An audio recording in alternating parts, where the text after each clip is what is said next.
سامنے لے کر حاضر ہوتی ہیں اقرا دارالأطفال ملتان خود سکول کی ایک ہونہار طالبہ کائنات پروین.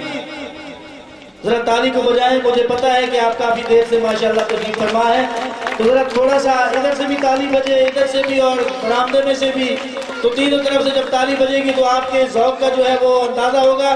مل کے ذرا تالی بجائیں جی.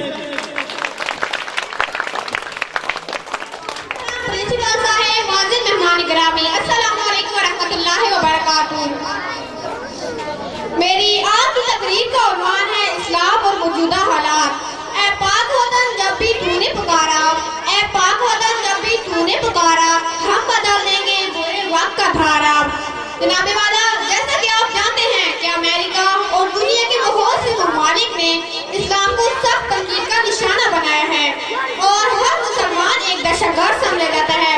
کشمیر, فلسطین, عراق, برما, شام اور دنیا کے بہت سے مسلمان ممالک میں مسلمانوں کو ظالمانہ طریقے سے قتل کیا جا رہا ہے اور ہزاروں بچوں کو یتیم بنا دیا گیا ہے.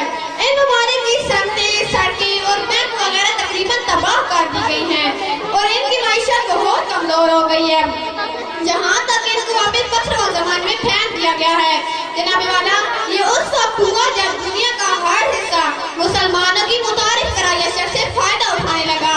اس جدید ٹیکنالوجی کے دور میں تیل سب سے بڑا ہتھیار ہے جسے کسی بھی ملک کی معیشت کے خلاف استعمال کیا جا سکتا ہے, لیکن اس سب سے بڑی طاقت کے ہونے کے باوجود بھی آج مسلمانوں کو ہندوؤں, عیسائیوں اور یہودیوں کے سامنے جھکنا پڑتا ہے. جناب والا, ان افسوسناک حالات کی کیا وجوہات ہو سکتی ہیں؟ آج میں آپ کو بتاتی ہوں کہ ان حالات کی سب سے پہلی وجہ مسلمانوں کی پستی ہے اور اس کی جو وجہ ہے وہ ہے مسلمانوں کی نااتفاقی. داغ سجود اگر تیری پیشانی پر ہوا تو کیا, داغ سجود اگر تیری پیشانی پر ہوا تو کیا, کوئی ایسا سجدہ بھی کر کہ زمین پہ نشان رہے. حضرت محمد صلی اللہ علیہ وآلہ وسلم کی وفات کے بعد مسلمان مختلف فرقوں میں بٹ گئے اور ہر فرقہ اپنے آپ کو نبی کا سچا, پرستار اور اسلام کا نگران ثابت کرتا ہے اور ہر فرقہ ایک دوسرے کے ساتھ لڑنے میں مصروف ہے کہ وہ سچا ہے.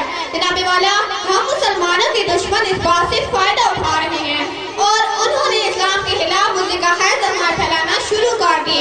آج ہم مسلمان اپنے آپ کو نبی کا امتی نہیں بلکہ فرقوں میں بٹ گئے ہیں. میں جو سر پر سجدہ ہوا کبھی تو زمین سے آنے لگی صدا, میں جو سر پر سجدہ ہوا کبھی تو زمین سے آنے لگی صدا, تیرا دل تو ہے صنم آشنا, تجھے کیا ملے گا نماز میں.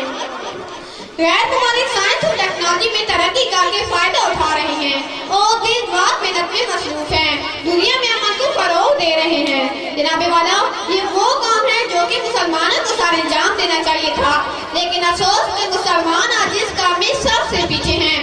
ہمارا اسلام ہمیں امن اور سکون کی تعلیم دیتا ہے, مگر ہم لوگوں نے تو اسلامی تعلیمات کو چھوڑ ہی دیا ہے اور پھر وارانہ راستہ اختیار کر لیا ہے.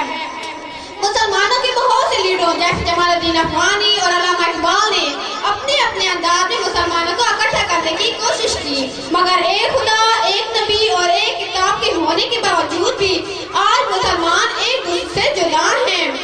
اگر ہم اپنا کھویا ہوا مقام دوبارہ حاصل کرنا چاہتے ہیں تو ہمارے دل میں صرف یہی بات ہو کہ ہم مسلمان ہیں, ہمارا خدا ایک, نبی ایک, مذہب ایک, عقیدہ ایک اور کتاب ایک ہے. تو پھر ہم کیوں ان چکروں میں پڑ گئے ہیں جس سے ہم بجائے اس کے کہ متحد ہوں الٹا آپس میں ایک دوسرے کے ساتھ لڑنے میں مصروف ہیں اور ایک دوسرے کے دشمن بن گئے ہیں. ہماری اسی نااتفاقی کی وجہ سے ہمارا دشمن ہمارا مذاق اڑاتا ہے. تو آج سے ہم یہ عہد کر لیں کہ ہم دشمن کے ناپاک ارادوں کو خاک میں ملا دیں گے اور ان کو یہ بتا دیں گے کہ ہم نہ شیعہ ہیں, نہ سنی, نہ دیوبندی, بلکہ ہم مسلمان ہیں اور ہماری مثال ایک بلند پہاڑ کی مانند ہے جس سے جو بھی ٹکرائے گا منہ کے بال ہی گرے گا. میری دعا ہے کہ اللہ ہم سب میں اتحاد پیدا کر دے اور فرقوں سے متعلق جتنی بھی دوریاں ان کو ختم کر دے اور ایک متحد قوم بنا دے جو کہ حضرت محمد صلی اللہ علیہ وآلہ وسلم نے 2100 سال پہلے بنائی تھی. آمین. میں اس آخری شعر کے ساتھ اجازت چاہوں گی. ایک ہی صف میں کھڑے ہو گئے محمود و آزاد, ایک ہی صف میں کھڑے ہو گئے محمود و آزاد, نہ کوئی بندہ رہا نہ کوئی بندہ نواز. شکریہ.